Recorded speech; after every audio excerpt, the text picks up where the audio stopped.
श्री स्वामी समर्थ. गुढीपाडवाच्या सगळ्यांना मनसोक्त खूप साऱ्या शुभेच्छा. हे नवीन वर्ष तुम्हाला खूप आनंदात जाओ. मी सुद्धा सकाळी लवकर उठून स्वामींची पूजा वगैरे छान करून घेतली.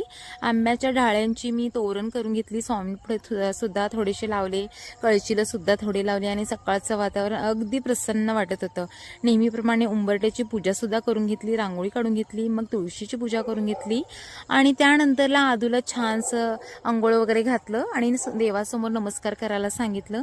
कारण आपण जे मुलांना संस्कार देतो ते शेवटपर्यंत राहतात आणि तो छान नमस्कार वगैरे करत होता. त्यानंतरला मार्केटला थोडंसं गेलेलं, मला थोडंसं सामान घ्यायचं होतं. तिकडे संभाजीनगरमध्ये गुढीसुद्धा उभा केलेली होती, तिथे मी नमस्कार वगैरे केला, छान डेकोरेशन वगैरे केलेलं. त्यानंतरला आज नवीन वर्षाचा पहिला सण म्हटला तर आपण छान पोळ्या वगैरे बनवायच्या असतात आणि आपला दिवस खूप छान जाण्यासाठी आज सकाळपासूनच खूप हॅपी राहायला हवं असं मी छान संकल्प केलेला.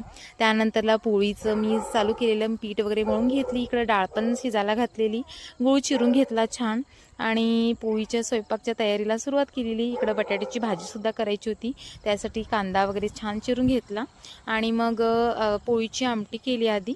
त्यानंतरला मग बटाट्याच्या भाजीला फोडणी घातली आणि एका साईडला माझी बटाट्याची भाजीसुद्धा तयार झालेली आणि इकडं पोळ्यासुद्धा झालेल्या. मग छान नंतरला दीचं घर वगैरे बांधताय, तिकडं मला जायचं होतं. मग दीनं बोलवलेली आणि तिकडं आम्ही निघालो.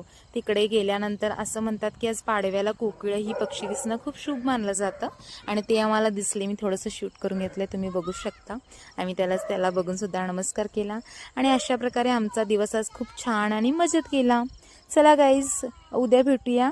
Bye bye.